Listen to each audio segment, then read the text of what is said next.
umaga. Dito naman tayo sa baba ng BOP. Dito naman tayo sa cable tray.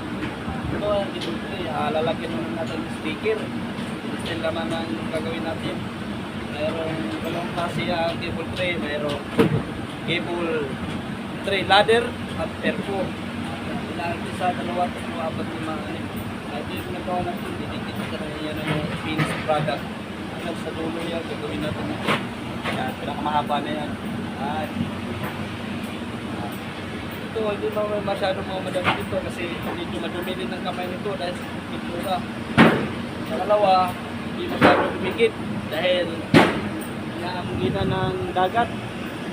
Kaya basta yung cable tray natin, kaya nahirapan tayo magpikit siya. Sa atin, landahan lang tayo. At maraming salamat sa mga viewers ko dyan. At mag-ingat tayo sa maghapon. Thank you, thank you. Pwede na! 2,000 years later.